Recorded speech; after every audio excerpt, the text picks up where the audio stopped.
아멘.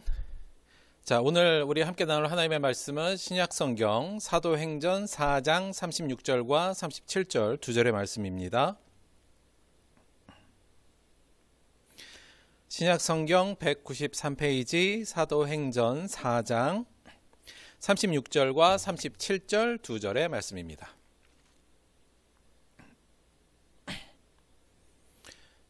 사도행전 4장 36, 37절 두 절의 말씀 제가 봉독하겠습니다. 구브로에서 난 레위족 사람이 있으니 이름은 요셉이라. 사도들이 일컬어 바나바라, 번역하면 위로의 아들이라 하니 그가 밭이 있음에 팔아 그 값을 가지고 사도들의 발 앞에 두니라. 아멘.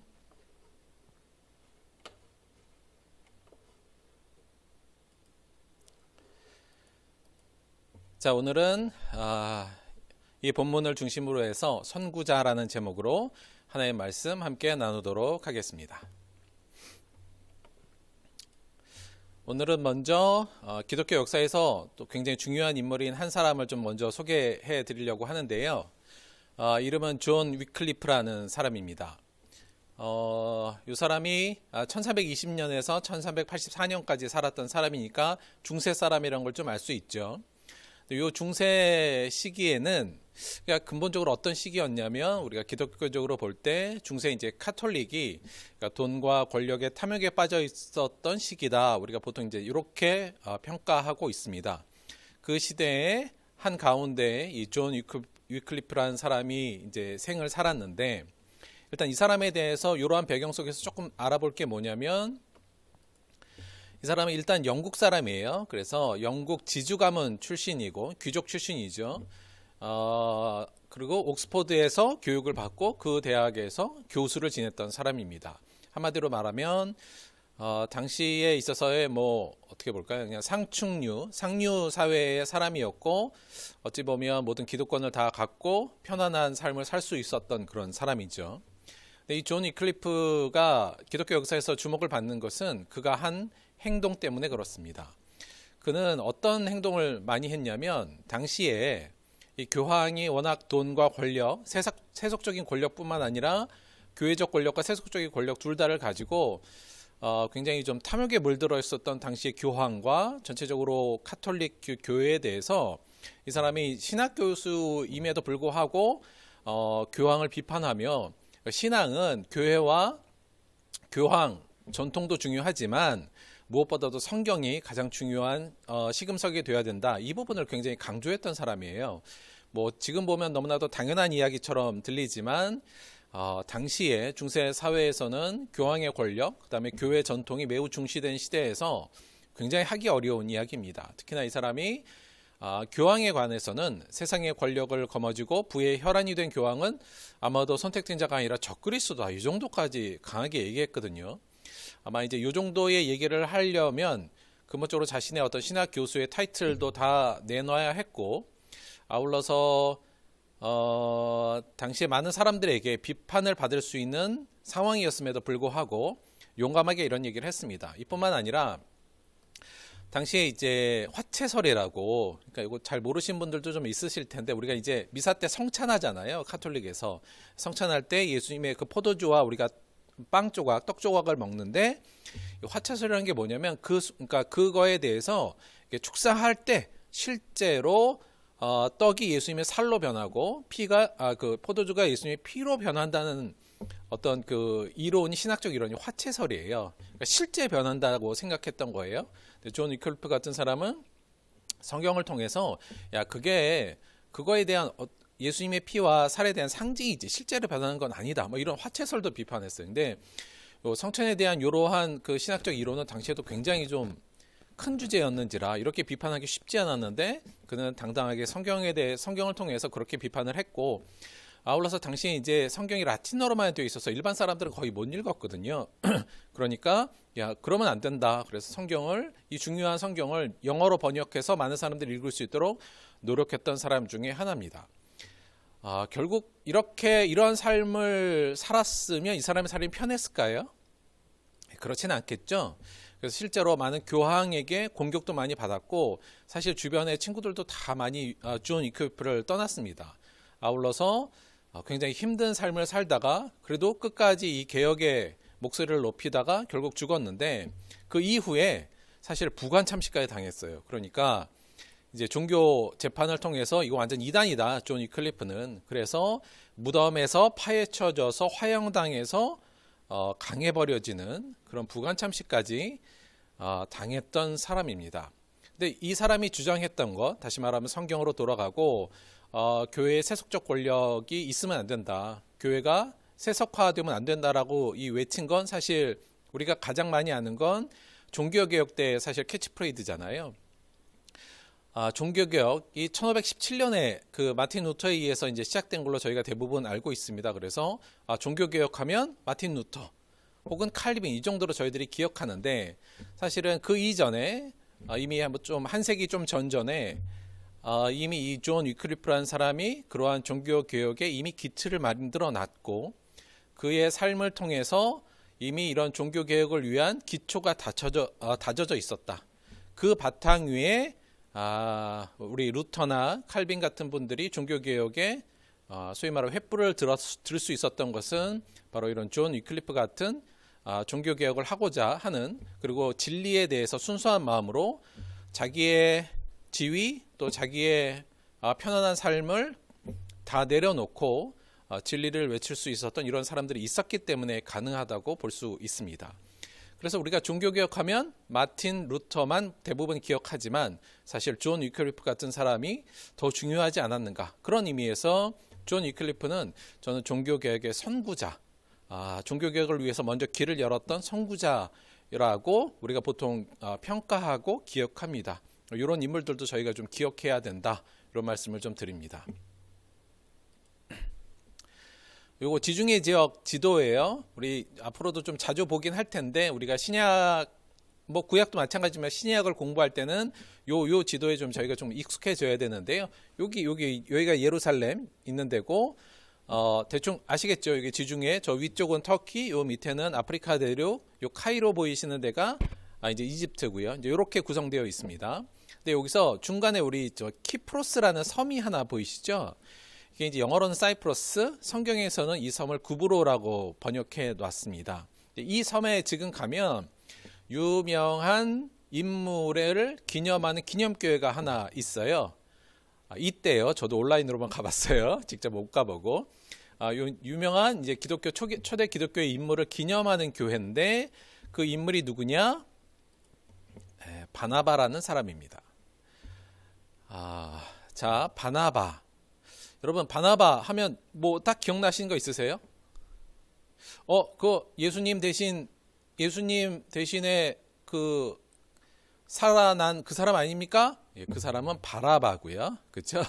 이 사람은 바나바. 자, 그러니까 우리가 바나바에 대해서 그냥 그렇게 머릿속으로 확 들어오진 않죠. 왜냐하면 예수님의 12제자 중에 한 사람도 아니었고 초대교회 7집사의 이름에도 들어있지 않은 인물이지 않습니까? 그런데 그럼에도 불구하고 이 바나바라는 인물은 굉장히 좀 중요한, 초대교회 역사에 있어서 굉장히 중요한 역할을 감당했던 사람입니다. 잠깐 이 바나바라는 사람의 인물의 어떤 점에서 위대했는지 잠깐 살펴보자면 이래요. 일단 이 사람이 여기 그 사이프러스, 그러니까 구브로, 여기에 태생이에요. 이 섬 사람이죠. 근데 그 사람의 유대인이고요. 원래 이름은 요셉입니다. 그리고 유대인 중에서도 이제 레위 지파에 속했던 사람이에요. 이 사람이 태어난 건 이 구브로 키프로스 섬에서 태어났는데, 일정 시간 후에 예루살렘, 요 옆에 예루살렘으로 배 타고 왔겠죠. 예루살렘에서 활동을 했습니다. 그때 예수님을 만나고 이제 초대교회에 합류했던 인물이에요. 근데 이 사람이 어떤 측면에 있어서 굉장히 중요한 인물이냐면, 이 사람이 한 행적들을 잠깐 좀 살펴보면 우리가 꼭 좀 기억해야 될 부분이 이 부분인데, 이 사람이 바울을 예루살렘 교회 사도들에게 소개시켜 준 사람입니다. 이게 무슨 말이냐면, 우리 원래 그 사도 바울이 사울이란 이름으로 그 초대 교회를 굉장히 핍박했던 사람이지 않습니까? 그래서 그가 요 위에 여기 다메섹으로 그 예수 믿는 사람들을 잡으러 가는 중에, 근데 사울이 예수님을 만나잖아요. 그리고 회심하게 되는 것 우리가 이제 익히 알고 있죠. 그런데 이 사도 바울이 당시에 이제 회심을 했음에도 불구하고 이 예루살렘의 원래 모교회에서는 이 사울을 잘 믿질 못했습니다. 왜냐하면 얘 이상한데 얼마 전까지도 우리 가족들, 우리 친척들을 다 잡아가던 사람인데 어느 날 한순간에 그냥 갑자기 예수님을 만났다 그러고 나 그리스도인이라고 외치는 게 영 믿업지 못한 거예요. 제가 혹시 술수 쓰는 거 아니야? 뭐 이런 생각도 좀 들고요. 아울러서 이게 또 이미 이 사람에게 많은 고통을 당했지 않습니까? 마음에 뭐가 있었겠어요? 미움이 있잖아요. 근데 어떻게 이렇게 쉽게 이 사람이 아무리 바로 그리스도인이 됐다 그래도 못 받아들인 겁니다. 그래서 예루살렘 교회 사람들이 이 사도 바울을 잘 못 받아들였어요. 그때 예루살렘 교회에 있었던 이 바나바라는 인물이 이 바울을 데리고 예루살렘 교회에 와서 사도들에게 이제 잘 설명을 합니다. 정말 얘가 이 사람이 정말 예수님을 만났고 지금은 완전히 변했어요. 이 사람 믿어줘도 됩니다. 이렇게 이제 소개해 준 사람이에요. 그래서 어느 정도 예루살렘 교회에서도 이제 사도 바울이 어느 정도 친근감을 갖게 만들어 줄 수 있었던 그걸 소개해 줬던 사람이 바로 바나바고요. 아울러서 바나바는 이방 지역 안디옥에 가서 이방 교회를 설립한 인물입니다. 잠시 또 배경을 좀 설명을 드리면 처음에 예루살렘에 이제 처음에 교회가 생긴 다음에 많은 사람들이 예수님의 복음을 전할 때 당시 예루살렘 교회는 유대인들에게만 전하려고 했어요. 이 복음이 이방인에게 의미가 있다고 생각하지는 않았습니다. 그리고 예루살렘에 그래서 이제 유대인들에게만 복음을 전했는데 기껏 나가야 이제 사마리아 사람도 어느 정도 반은 유대인이니까요. 이제 그 정도였어요. 그러니까 완전한 이방인 헬라인들에게는 복음을 전할 생각이 없었는데 어느 날 그 스데반 집사의 사건 때문에 이제 사람들이 사방으로 펼쳐진 이후에 안디옥이라는 도시에 안디옥이라는 곳이 당시에 그 로마 제국에서도 한 세 번째로 큰 도시였거든요. 근데 안디옥이라는 교회에 그리스도인들이 가서 예수를 좀 전했는데 갑자기 그 이방인들이 예수님의 복음에 응답하고 거기서 변화되는 모습이 보인 겁니다. 예루살렘 교회에 그 소문이 들린 거예요. 아니 안디옥에 이방 사람도 예수를 믿더라 이렇게 된 거예요. 그러니까 예루살렘 교회 이상한데 그러면서 한번 가서 확인해봐 라고 보낸 사람이 바나바입니다. 그래서 바나바가 가서 보니까 정말 이방인들도 예수를 믿고 거기에 성령으로 충만하면서 변화받는 모습을 본 거예요. 그래서 이 바나바는 예루살렘 교회를 떠나서 안디옥에 가서 안디옥에서 이제 새로운 이방인 교회를 개척합니다. 그 개척했던 사람이 바로 바나바다. 이렇게 볼 수 있고요. 그리고 나중에 이 안디옥 교회가 결국 이방 선교의 거의 전초기지 역할을 하거든요. 그 첫 시작이 바나바였다고 볼 수 있고요. 또 하나 그때 그래서 바나바가 이제 안디옥에 가서 이방인들에게 열심히 복음을 전했더니 사람들이 수없이 몰려오는 거예요. 그래서 안디옥 교회가 계속 부흥을 했습니다. 그런데 너무 부흥을 하다 보니까 이 바나바가 이제 소위 말하면 이제 큰 교회 담임 목사 정도 된 거예요. 근데 이거 아무리 봐도 내가 담임 목사인 건 좋지만 이 사람들을 다 교육하기에는 너무 힘들다는 생각이 들어서 당시에 다소에서 칩거하던 바울, 저기 위에 안디옥 교회 왼쪽에 그 메르신이라고 보시죠? 그 바로 오른쪽이 다소입니다. 다소라는 지역인데 거기가 바울의 고향이에요. 당시 바울은 이제 고향에 가서 약간 칩거하던 상황입니다. 그때 이 바나바가 다소에 가서 바울 보고 야, 너 거기서 그냥 고향에서 칩거하고 있지 말고 이 안디옥 교회에 와서 같이 나하고 공동 목회를 하자. 사람들도 좀 잘 가르치고 나와 함께 공동 목회하자. 그래서 바울을 안디옥 교회로 데려온 사람이 바로 바나바였습니다. 그래서 바울과 바나바가 이 안디옥 교회에서 공동 목회를 하면서 이 교회를 더 튼튼히 만들었고요. 근데 거기서 머물지 않고 이 바나바는 이 바울을 데리고 1차 전도 여행을 떠나게 됩니다. 사실은 좀 뭐랄까 이제 교회가 풍성해지고 어느 정도 많아졌으면 거기서 그런 어떤 것들을 누릴 수 있을 텐데 담임 목사로서 바나바는 근데 그게 아니라 이제 전도 여행 그것은 딴 사람한테 맡기고 새로운 곳에 복음을 전하기 위해서 본인이 직접 나가는데 그때 이제 바울을 데리고 전도 여행을 해요. 이게 지금 여행이란 말이 붙으니까 우리가 되게 좀 좋을 것 같다 이런 생각이 들지만 당시 이게 여행이라기보다는 거의 행군에 가까운 그런 거죠. 이게 걸어 다니고 바울의 표현에 의하면 뭐 강의 위험, 강도의 위험, 배고픔, 추위의 위험들이 늘 있는 거라 우리가 생각하는 그 좋은 의미의 여행은 아니었습니다. 고난의 연속이었죠. 그러나 그가 복음의 열정을 가지고 전도 여행을 떠나요. 그래서 맨 처음에 간 데가 자기의 고향 구브로 섬으로 갔는데 거기서 이제 바울하고 열심히 선교 여행을 막 선교를 하고 있는데 중간쯤 되다 보니까 이 성령의 능력이 바울에게도 미치는 거예요. 이 전도 여행 중에. 그래서 물론 본인이 바울을 데리고 전도 여행을 떠났지만 바울에게 선교의 리더를 이제 넘어가는 모습이 성경을 통해서 보면 좀 잘 나옵니다.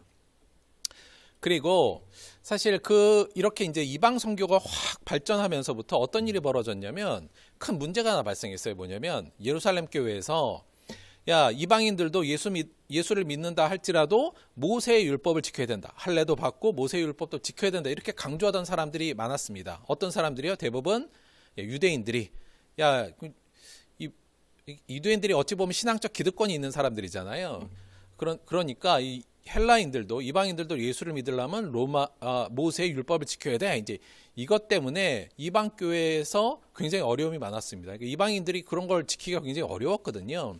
그럴 때 이 바나바가 주도적으로 회의를 소집하고 만들어서 이방인들에겐 그런 거 강요하지 말자. 이방인들에게 모세의 율법이나 뭐 할례나 이런 거 강요하지 말자. 이걸 강력하게 권고하고 결국 회의를 만들어서 그 문제를 해결합니다. 그래서 결국은 이방인들은 이제 모세 율법을 다 안 지켜도 된다. 그러고도 예수 믿어도 된다는 것이 합의가 만들어져요. 결국 그걸 통해서 이제 이방인 선교가 본격적으로 어떤 이론적 토대를 마련해서 갈 수 있었던 굉장히 중요한 회의에 주도적인 역할을 했던 것도 바나바였습니다. 그것도 이루어냈죠. 그 이후에 바나바의 행적은 뭐였냐면 그 다음에 이제 2차 선교 여행을 떠나려고 해요. 근데 여기서 조금 문제가 발생하는데 뭐냐면 다시 1차 선교 여행을 잠깐 말씀을 드리면 처음에 바나바와 바울이 1차 선교 여행을 떠났는데 중간에 저 구브로에서 마가라는 사람을 수행원으로 데려갑니다. 근데 얘가 이제 수행을 열심히 하다가 이게 진짜 원래 터키 본토로 넘어갈 때 어떤 이유에서인지 마가가 선교 여행에서 자기는 이제 더 이상 못하겠습니다. 그러고 이제 떠나버려요. 한마디로 말하면 이제 배신한 거죠. 그랬을 때 그런 전적이 있었습니다. 그래서 2차 선교 여행을 떠날 때 바울은 야, 마가는 이제 못 데려간다. 우리를 이미 한번 배신했는데 어떻게 데려가냐. 저렇게 약한 애는 못 데려간다. 이렇게 얘기했는데 바나바는 마가를 다시 한번 데려가자. 이제 이렇게 얘기를 한 거예요. 근데 이 둘 사이가 그 의견 때문에 결국 다투어서 바울은 실라와 함께 2차 선교 여행을 떠나고 이 바나바는 마가와 함께 자기의 고향인 구브로에 가서 선교를 합니다. 사실 바나바의 선교의 일정은 보통 여기까지로 성경에는 크게 나와 있어요. 그러니까 바나바의 이런 행적들을 우리가 쭉 살펴보면 그가 이방교회 설립의 최초의 담임 목사이기도 했고 또 이방 선교를 크게 열었던 바울을 발굴하고 끌어내서 키워준 사람도 사실은 바나바고요. 아울러서 바울의 선교 여행의 시작점도 사실 바나바고 또 이방 선교를 할 수 있게끔 율법 준수 문제를 해결한 사람도 사실 바나바입니다. 그런 의미에서 우리가 이방 선교의 최고의 권위자는 누구야? 바울이라고 보통 얘기하지만 사실은 그 바울이 있기 위해서는 바나바가 먼저 있었다. 이렇게 볼 수 있어요. 그래서 바나바는 한마디로 말하면 저는 이방 선교의 선구자다. 보통은 우리가 바울을 그렇게 이해하긴 합니다만 저는 바울 이전에 바나바가 이방 선교의 선구자였다. 이렇게 바라볼 수 있다고 봅니다. 그런데 오늘은 이 바나바의 이방 선교의 선구자로서의 역할도 저희가 기억해야 되지만 무엇보다 저는 바나바가 또 다른 선구자의 중요한 역할을 했다. 이렇게 생각합니다. 오늘은 또 다른 어떤 선구자였는지 바나바가 그 부분을 조금 더 살펴보도록 할게요. 자, 지난주에 우리가 그 초대교회의 정체성에 대한 얘기를 드렸어요. 그러니까 초대교회가 어땠다. 이 얘기는 결국 오늘날 우리 교회도 어떠한 정신으로 어떠한 모습으로 이끌어져야 되는가를 이제 우리가 직접적으로 살펴볼 수 있는 본문이었는데 그것이 지난주에 사도행전 4장 32절 35절의 말씀이었죠. 믿는 무리가 한 마음과 한 뜻이 되어 모든 물건을 서로 통용하고 자기 재물을 조금이라도 자기 것이라 하는 이가 하나도 없더라. 사도들이 큰 권능으로 주 예수의 부활을 증언하니 무리가 큰 은혜를 받아 그 중에 가난한 사람이 없으니 이는 밭과 집이 있는 자는 팔아 그 판 것의 값을 가져다가 사도들을 발 앞에 두매 그들이 각 사람의 필요를 따라 나누어 줌이라. 우리가 이 말씀을 통해서 초대교회는 다시 세상에서 말하는 힘과 어떤 능력 그리고 경쟁에서 이긴 사람들이 모든 것을 가져도 된다는 그런 힘의 논리가 지배하는 곳이 아니라 바로 가족의 원리, 공동체의 원리, 예수를 중심으로 하는 가족 공동체의 원리가 작동했던 곳이 초대교회였고, 바로 그것이 하나님의 나라의 가장 중요한 원리이며 모습이라는 말씀을 좀 드렸잖아요.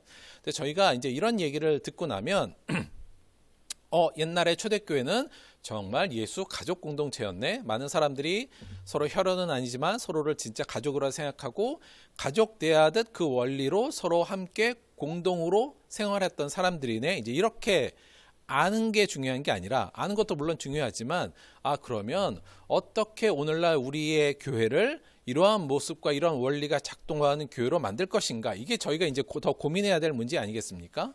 그런데 오늘 이 본문 32절과 35절 사도행전 이 말씀은 초대교회가 이러한 모습으로 완성되었던 일종의 결과를 얘기하는 거잖아요. 그러니까 다시 말하면 초대교회는 어떤 모습이었냐? 예수를 중심으로, 예수의 말씀으로 한 마음과 한 뜻이 되어서 가족의 원리, 필요에 따라 나눠주는 가족의 원리가 작동하는 하나의 공동체였다. 그러한 모습을 이루었다는 일종의 하나의 결과를 말하고 있는 거죠. 그러면 이 결과를 이루어내기 위해서는 첫 번째 어떻게 시작되었으며 어떤 과정을 겪어서 이런 모습이 되었는가를 저희가 좀 알아야 쫓아갈 수 있지 않겠습니까? 그러니까 그거에 대한 관심이 좀 필요한 거예요. 이 결과를 낳기 위해 초대교회는 어떠한 과정과 어떠한 과정을 겪어서 이런 모습이 되었는가, 이걸 저희가 좀 알면 오늘날 우리도 그러한 모습을 갖춰가는데 굉장히 도움이 되겠죠. 그러한 것에 또한 우리도 관심을 가져야 된다, 이렇게 말씀을 좀 드리고요. 그럼 어떻게 이런 공동체가 세워질 수 있었을까? 물론 성경에서 주는 어떤 근거들을 저희가 좀 기반으로 해서 이런 것들을 좀 구성해 볼 수 있을 것 같아요. 당시 그럼 초대교회는 어떻게 이렇게 예수가족 공동체의 모습을 갖출 수 있었는가? 몇 가지 저희가 오늘날 우리와 좀 비교하면서 몇 가지 생각해 볼 거가 있는데, 우리가 지지난주에도 저희가 배웠던 초대교회의 특징들 속에서 조금 바라볼 수 있을 것 같아요. 뭐냐면 어떻게 이들이 초대교회가 이러한 공동체의 모습을 갖출 수 있었는가? 첫 번째 원인은 아마도 이거였겠죠. 예수님의 말씀에 대한 가르침이 일단 그들 안에 강력하게 있었으니까요. 우리 예수님의 가르침의 중심이 뭐였어요? 우리가 산상수훈, 우리가 계속 얘기를 드렸고, 중심이 뭐예요? 서로 사랑. 그랬으니 예수님의 말씀의 가르침이 결국은 우리가 모두 다 가족이 되어야 된다, 하나의 모습이다, 이런 거 아니었습니까? 그러니까 당시에 초대교회 사람들에게 이제 예수님의 말씀에 대한 가르침, 사도들로 인해서 그 가르침이 계속적으로 반복되었으니까 일단 예수님의 이 서로 사랑의 말씀이 그들 가운데 깊이 있었다 말씀드릴 수 있고요. 두 번째는 바른 기도의 열심. 그때 보면 우리 초대교회 사람들이 모여서 뭐 했어요? 기도하기에 열심히 했다, 이렇게 되어 있잖아요. 그들이 뭘 기도했을까요? 당시에 대부분 예수님이 가르쳐 준 기도. 우리가 주기도문 할 때 우리가 배웠던 거 있죠? 우리에게 일용할 양식을 주시옵고, 그렇죠? 그러니까 나만이 아니라 우리 모두에게 일용할 양식을 매일 이렇게 기도하는데, 교회 공동체 안에 과부, 이런 어렵고 힘든 사람들이 있는 걸 사람들이 그냥 보기엔 좀 어려웠겠죠? 그러니까 이러한 기도들이 있었으니까 이러한 모습을 실천할 수 있었던 어떤 토대가, 이런 기도가 있었다고 생각이 되고요.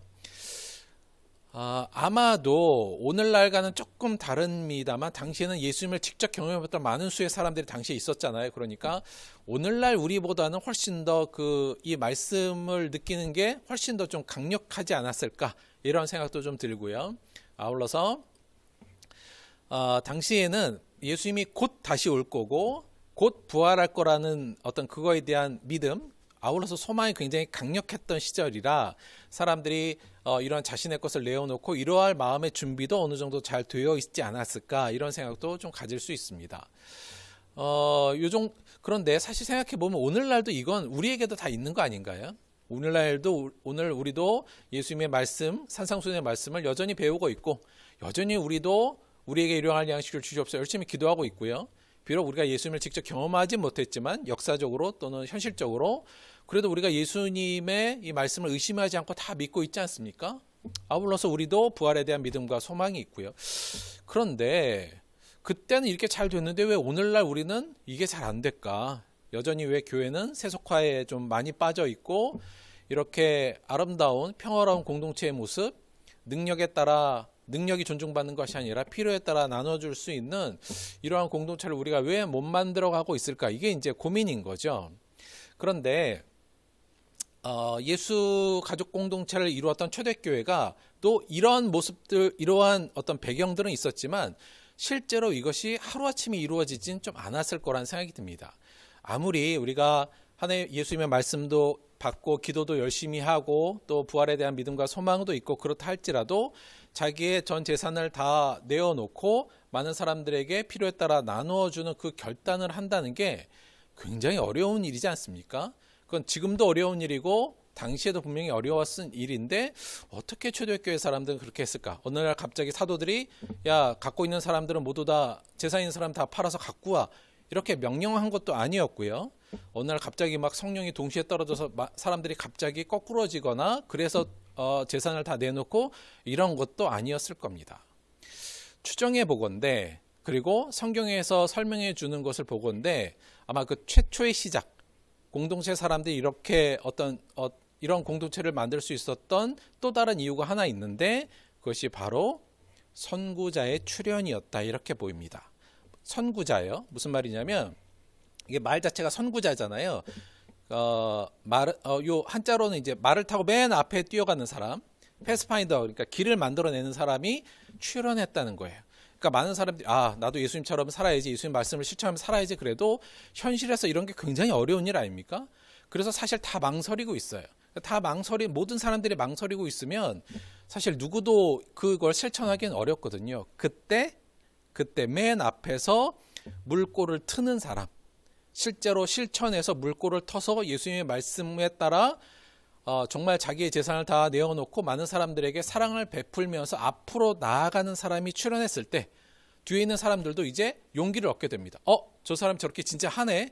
그래, 나도 진짜 하자. 이렇게 되는 거죠. 그래서 이런 측면에서 선구자는 굉장히 중요한 역할을 하는 거죠. 그 사람이 많은 사람들의 용기를 줘서 그 사람들이 그 삶을 따라갈 수 있도록 만들어주는 건 가르침도 있고 우리가 기도도 있지만 무엇보다도 그 모델로 살아가는 실제 사람이 앞으로 나아가는 걸 볼 때 그때 비로소 많은 사람들이 쫓아오게 되는 거죠.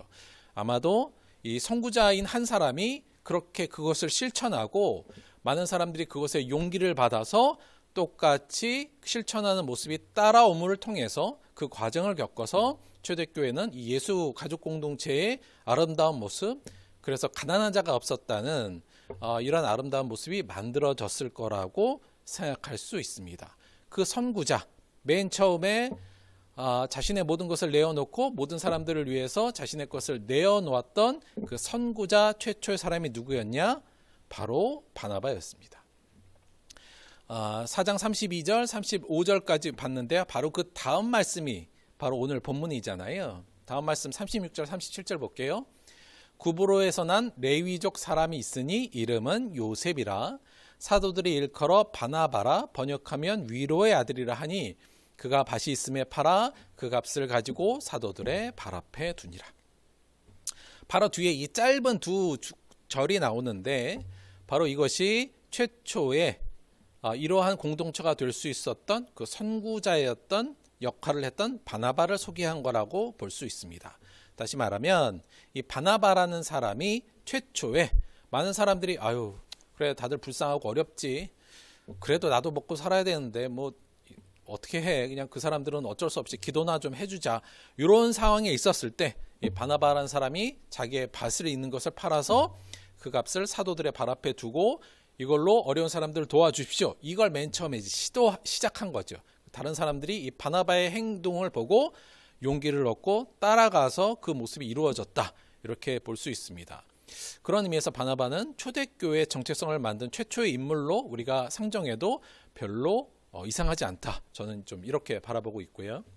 이 말씀 안에서 우리가 몇 가지 조금 좀 짚어볼 부분들이 있어요. 일단은 요 바나바라는 이름이요, 그러니까 원래 이 사람의 이름이 요셉이에요. 그런데 사도들은 그 요셉이라는 이름보다는 이 사람을 바나바라고 부른 거예요.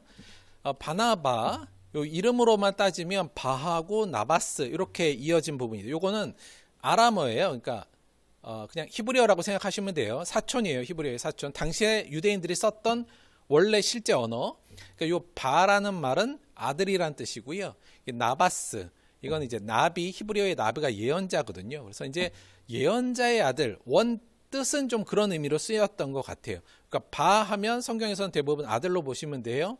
우리가 바요나 시모나 할 때 요한의 아들 시모나, 바돌로메는 예수님의 제자 중에 바돌로메, 돌로메의 아들, 이렇게 되는 거예요. 그래서 이런 의미로 말은 그런데 친절하게 지금 이 저자인 누가가 요 아람어를 헬라 말로 이제 번역을 해줘요. 그래서 번역하면 이걸 어떻게 번역을 했냐면 아들을 휘오스로 이제 아들로 번역했고요. 근데 요 예언자를 파라클레세우스, 그러니까 요렇게 번역을 한 거예요. 근데 요 말은 파라클레세우스가 뭐냐면 위로하다 또는 용기를 주다, 이런 의미거든요.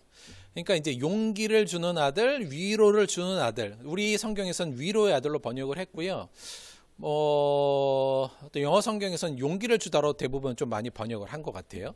이걸 볼 때는 이게 예언자는 원래 어떤 역할을 하는 거다? 위로와 용기를 주는 거다. 이제 이렇게 우리가 이해할 수도 있어요. 자, 그러니까 이게 다시 말하면 이 바나바가 사람들에게 용기를 줬던 사람들. 대표적으로 그래서 이 아들이라는 것은 그런 사람들을 총칭하는 의미로 상징적으로 쓴 거죠. 그러니까 이제 바나바는 한마디로 사람들한테 용기를 줬던 사람들, 위로를 준 사람이라는 어떤 특징을 갖고 있다고 우리가 볼 수 있는 거죠. 왜 그랬을까? 뭘 위로를 주고 무슨 용기를 줬을까? 우리가 여기서 나온 것 같이 없는 자들에게 자기의 밭을 팔아서 그 값을 어려운 사람들에게 줬기 때문에 그들에게는 위로가 됐고요. 제가 볼 땐 그거보다도 오히려 이 용기를 준 것, 다시 말하면 예수님 말씀을 실천하고 살아야 되는데 너무 두려워, 그래도 세상에 사는데 이런 게 없으면 너무 두려워라고 하는 사람들에게 바나바가 선구자적 역할을 통해서 사람들한테 용기를 줬던 그 의미로 쓰여지지 않았을까 개인적으로 그렇게 생각합니다. 그래서 먼저 실천함으로 단 이들이 용기를 얻어 따라오게 한 자, 그 의미로 바나바 이렇게 불렸더라고 저는 생각을 해요. 바나바가 어떤 사람인지 그 이름 자체가 이미 설명한 거 있었죠. 그런 의미로 바나바는 다른 의미로 보자면 바나바 이꼴 선지자, 아울러 용기를 주는 자, 위로를 주는 자, 아울러 선구자, 이렇게 이해해도 될 것 같습니다. 자, 여기서 또 하나 잠깐 살펴볼 건 뭐냐면 그가 그럼 무슨 선구자였는가? 한마디로 말하면 이거잖아요. 자기의 밭을 있는 것을 팔아서 그 값을 공동체에 내놓은 건데, 여기서 조금 저희가 한번 생각해 볼 게 있어요. 뭐냐면 그가 밭이 있었다 그러잖아요. 자, 근데 그는 어떤 사람이라고요? 무슨 지파? 레위 지파. 그쵸? 자, 레위 지파가 땅이 있는데 조금 이상하죠. 원래 레위 지파는 땅을 못 갖게 된 사람들이잖아요. 이거 어떻게 된 걸까요? 요거 약간 좀 여러 고민할 부분이 있긴 있는데, 사실은 그 레위인들은 처음에 가나안에 들어갈 때 땅을 받지 못해서 나머지 지파 사람들이 11조를 내서 이들을 먹였지 않았습니까? 그런데 나중에 이게 성전이 이제 일원화되고 또 나중에 이제 이스라엘 민족이 망한 이후부터, 그리고 많은 사람들이 이제 해외에 살면서부터 레위인들도 사실 완전히 그 성전을 중심으로 한 제사에만 일을 한 것이 아니고 좀 다양한 일을 했었던 걸로 볼 수도 있을 것 같아요. 그렇게 일단 생각하시면 되고, 그냥 레위인이었지만 일단 밭이 좀 있었고요. 여기서 조금 저희들이 관심을 갖는 건 뭐냐면, 자, 내가 어려운 공동체를 위해서 내 밭을 팔아서 있는 재산을 팔아서 그 값을 사도들에게 주면 되는데, 오늘 보자면 사도들의 발 앞에 뒀다 이렇게 표현하잖아요. 자, 발 앞에 뒀다, 이거 무슨 의미일까요? 그냥 사도들에게 줬으면 되는데 왜 그 발 앞에 두었을까요? 요거는 아마 이런 뜻이었던 것 같아요. 뭐냐면 내가 이 헌금을 내는데, 보통 우리가 이제 딱 내면 이거 내가 낸 거예요? 요거 있지 않습니까? 그러니까 내가 낸 헌금에 대해 어떤 권리나 보상도 나는 포기한다. 이걸로 인해서 내가 공동체에서 어떤 권리를 갖거나 또 그걸로 어떤 보상을 받는 것을 포기한다는 의미로 그냥 그 발 앞에 뒀다. 우리가 이렇게 볼 수 있을 것 같아요.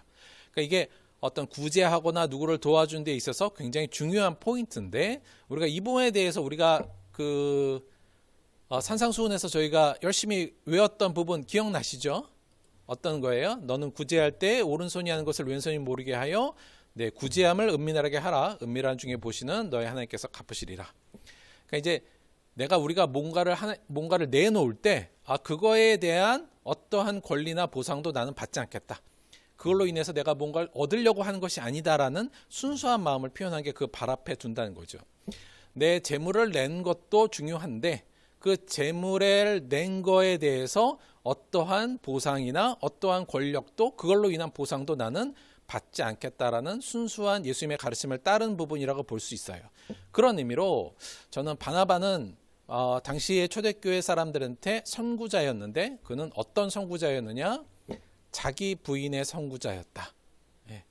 내 물질을 부인함과 동시에 그로 인해서 나에게 돌아올 것도 부인하는 근본적으로 자기 부인의 선구자가 바로 바나바였다. 이렇게 생각됩니다. 최초에 자기 부인을 많은 사람들한테 먼저 실천함으로 많은 사람들이 이 자기 부인의 예수님의 가르침을 쫓아올 수 있도록 해줬던 선구자 바나바. 우리가 이렇게 기억하면 더 좋을 것 같습니다.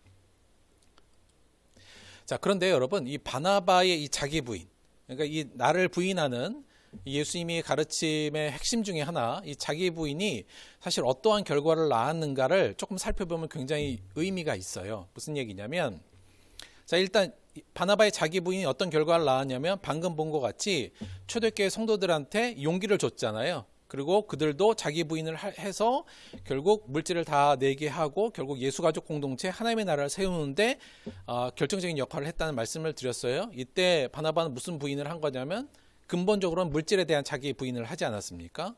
그런데 우리가 아까 전에 살펴봤던 바나바의 그 이방 선교의 선구자로서의 삶, 그의 행적들 안에도 사실은 이 자기 부인의 내용들이 켜켜이 들어와 있습니다. 잠깐씩 살펴볼게요.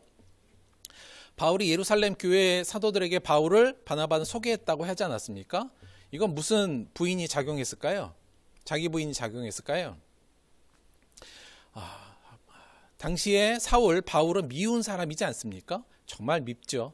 그러니까 이 미움, 우리가 미움이 들면 사랑이 안 생기는데 이 미움에 대한 자기 부인을 한 거예요, 바나바는. 그래서 정말 마음에 미움이 있지만 사울에 대한, 그러나 그 미움을 부인하고 그를 용서하는 모습으로 했기 때문에 바울에게 그가 호의적으로 다가갈 수 있었던 거죠. 이방 지역에 가서 이방 교회를 설립했다고 하지 않습니까? 당시에 사실은 바나바가 이 예루살렘 교회에서 굉장히 나름의 명성을 갖고 있었던 사람입니다. 이렇게 초기에 굉장히 좋은 일을 했잖아요. 그럼에도 불구하고 그가 생전 모르는 안디옥에 가서 이방 교회를 설립하라 할 때도 그는 순종해서 정말 아무것도 없는 안디옥에 가서 이방 교회를 설립했어요. 저는 예루살렘 교회 있고 싶은데 여기서 나름 명성도 있고 자리도 있는데 왜 저를 이상한 데로 보내세요가 아니라 거기에 순종한 거죠. 그것은 자기가 갖고 있던 명성도 부인했던 사람이다. 이렇게 볼 수 있고요. 또한 그 고향 다소에 있던 바울을 안디옥 교회로 불러 공동 목회하잖아요.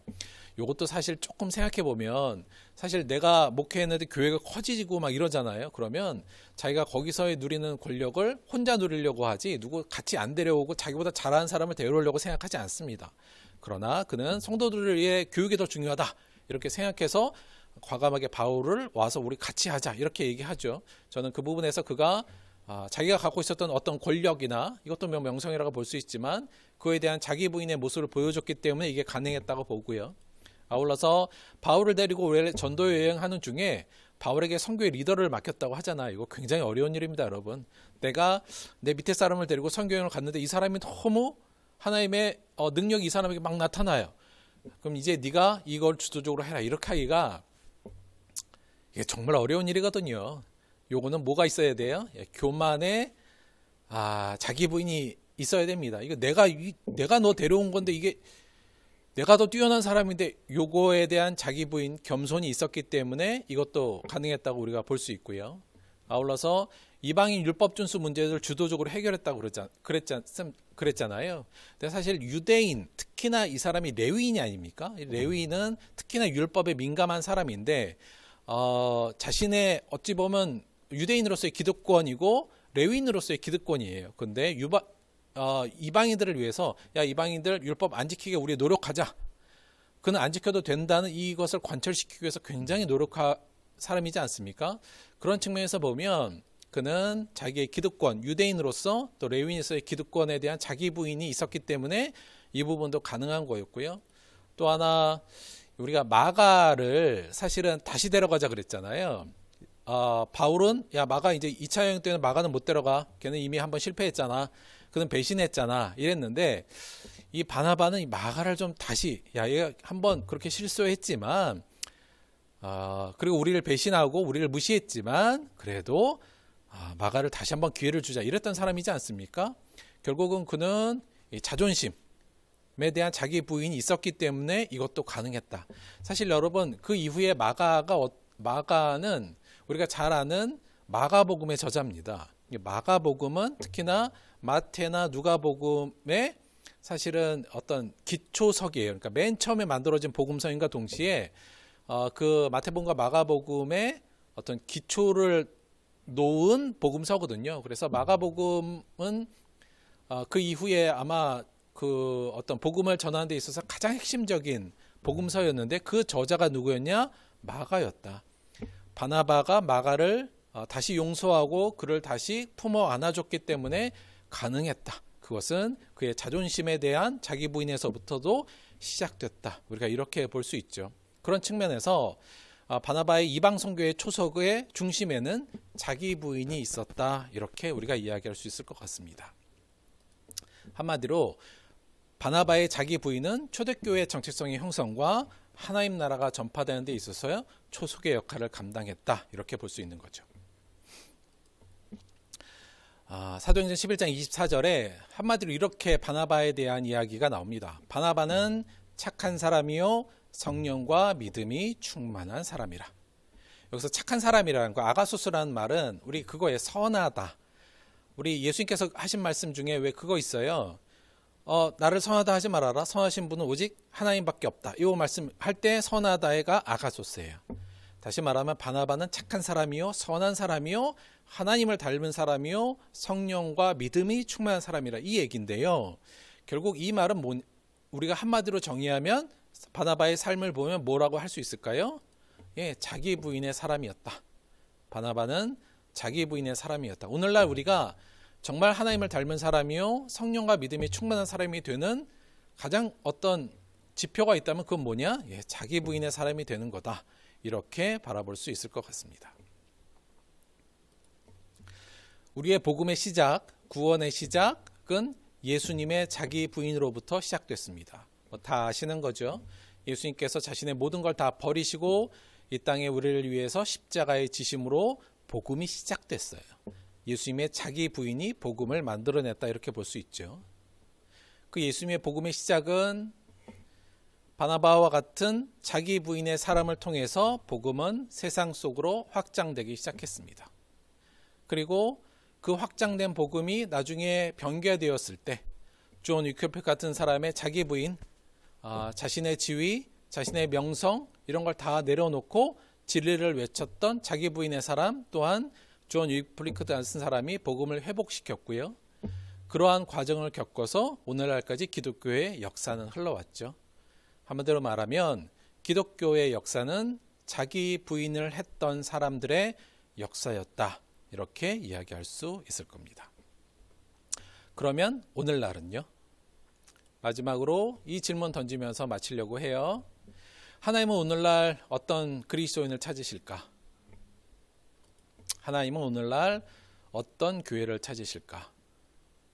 이 질문에 대해서 그건 뭐 저희가 하나님 입장에서 쓸 수 있는 게 아니니까 우리가 무슨 말을 할 수 있겠습니까마는 아마도 분명히 하나님은 오늘날 어떤 그리스도인, 어떤 교회를 찾느냐? 예, 자기 부인의 선구자. 오늘날도 많은 사람들이 예수님의 말씀이 그냥 그러면 좋은 거지 뭐. 아니 뭐 그렇게 하라는 건 알겠는데 세상도 뭐 좀 살아야지 뭐 그러니까 적당히 해야지 뭐 이렇게 생각하면서 많은 사람들, 그리고 그러한 교회 상황, 그러한 신앙의 상황에서 자기 앞으로 쭉 나아가서 물꼬를 트고 그렇게 살 수 있음을 보여주는 자기 부인의 선구자가 될 수 있는 그리스도인, 그리고 자기 부인의 선구자가 되는 교회를 찾고 계시지 않을까, 개인적으로는 그렇게 확신합니다.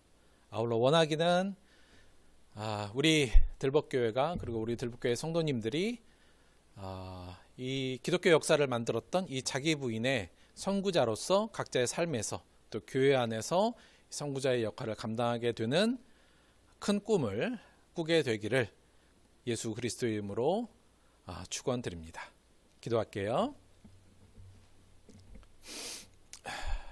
제가 기도합니다.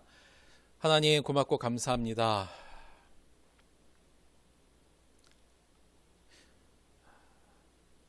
예수님의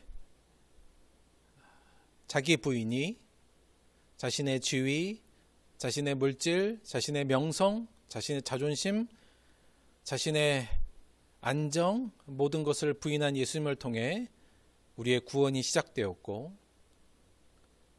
자기를 철저히 부인했던 바나바 같은 인물을 통해 그 복음이 세상에 확장되었으며, 아울러서 자기를 부인하며 진리를 지키려 노력했던 사람들에 의해 오늘날 저희들이 주님의 제자요, 주님의 자녀가 되었음을 이 시간 살펴보았습니다. 그리고 오늘날 우리에게 원하시는 것 또한 자기 부인의 사람, 이 세상에서 자기 부인의 예수님의 가르침을 따를 모범이 될 수 있는 그 선구자를 찾고 있음을 저희들이 생각합니다. 주님 원하기는 우리 안에 자기 부인의 이 은혜를 내려주셔서 가족 속에, 친구 속에, 직장 속에 자기 부인을 통해 예수 그리스도를 나타내게 도와주시고, 그로 인해 세상을 복음화하는 우리 모두가 될 수 있도록 함께하여 주옵소서. 예수님의 이름으로 기도드렸습니다. 아멘. 아이고.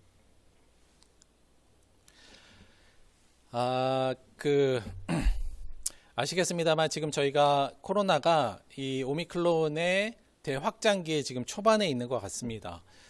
많이들 예측하기로는 뭐 20만 명 넘어서 3월 중순 혹은 그 이후까지 갔다가 이제 줄어드는 걸로 다들 예측을 하고 있는데요. 그래서 저희가 무작정 그냥 계속 비대면으로 하면 언제 끝날지를 좀 모르는 상황입니다. 정부에서도 이제 뭐 이렇게 일상 생활을 하면서 이 오미크론에 대응하고자 하는 것이 또 정부의 방침이고 또 그럴 수밖에 없는 상황이기 때문에 저희가 뭐 무작정 온라인으로 예배를 드릴 수는 없는데요. 여하간 지금은 저희 안에도 좀 환자들이 좀 생겼고, 또 이제 회복해야 되는 시간들도 좀 필요하고, 또 등등의 문제로 지금 오늘은 비대면으로 한 거고요. 지금 제 생각은 이번 주, 오늘하고 다음 주 정도까지는 일단은 비대면 온라인 예배로 저희가 드리고, 그 다음 상황에서는 좀 상황을 보면서 생각할 텐데, 저희 안에 어떤 그런 좀 위험 요소들이 조금 사그라들면 그때는 다시 좀 모여서 예배를 드리는 것이 오미크론을 이겨내는 어떤 정도의 방향이다라고 이렇게 생각을 하고 있습니다. 그래서 일단은 다음 주까지는 저희가 요 소나기를 좀 피하는 의미로 다음 주까지는 저희가 온라인으로 예배를 드리고요. 3월 둘째 주부터 시작해서는 다시 대면 예배로 저희가 지금은 그렇게 할 계획을 좀 갖고 있습니다. 그 전까지 조금 지금 싸우신 분들은 잘 몸조리 잘 해서 잘 회복하시고, 또 나머지 분들도 그걸 위해서 기도해 주시고, 아울러서 좀 잘 안 걸릴 수 있도록 다들 더 주의하고 건강에 주의하는 그런 시간들로 좀 만들어 주시고요. 3월 둘째 주에는 일단은 대면 예배로 하는 걸로 할 텐데, 그때 또 상황을 또 좀 보긴 봐야 될 것 같긴 해요. 여하간 그렇게까지 일단은 계획을 하고 진행하도록 하겠습니다. 이게 뭐 걸려도 별거 없다라고 하는 사람도 있는데, 계속 말씀드리지만 또 한번 걸려서 중증으로 가는 사람들도 꽤 있으니까요. 되도록이면 여러분 조심하시고, 또 쉽게 생각하지 마시고, 또 치료에 더 전념하시고 철저하게 그렇게 해주실 걸 다시 한번 당부드립니다. 다 같이 우리 가족이니까 그걸 위해서 열심히 같이 기도하고, 그런 시간으로 앞으로 시간들을 좀 같이 가졌으면 좋겠어요. 열심히 회복하시고 또 조심하시고 건강하시기를 다시 한번 부탁을 드립니다. 제가 잠깐 기도하고 축도함으로 예배 마치도록 하겠습니다. 우리의 삶의 주인 되신 하나님, 고맙고 감사합니다. 자신의 모든 것을 부인함으로 우리를 살리신 예수님, 우리 또한 이 땅에 자기 부인의 선구자가 되어 많은 사람들한테 용기를 주고 위로를 줄 수 있는 자가 되게 도와주옵소서. 주께서 오늘날 그런 그리스도인, 그런 교회를 찾는 데 있어서 우리를 써 주옵소서. 이렇게 담대히 기도하는 우리들 되게 도와주옵시고, 비록 부족하지만 우리가 자기 부인의 사람이 되고 자기 부인의 교회로 만들어감에 있어 우리 모두가 한마음 한뜻이 되어 나아갈 수 있도록 인도하여 주옵소서. 이 시대에 바나바의 역할을 하는 우리들 될 수 있도록 역사하여 주옵소서. 감사드리며 예수님의 이름으로 기도드렸습니다. 지금은 우리 주 예수 그리스도의 은혜와 아버지 하나님의 영원하신 사랑과 보혜사 성령님의 내주 교통하심이 자기 부인의 선구자가 되기로 결단한 사랑하는 우리 모든 식구들의 삶 속에 지금부터 영원토록 함께하기를 간절히 축원드리옵나이다. 아멘.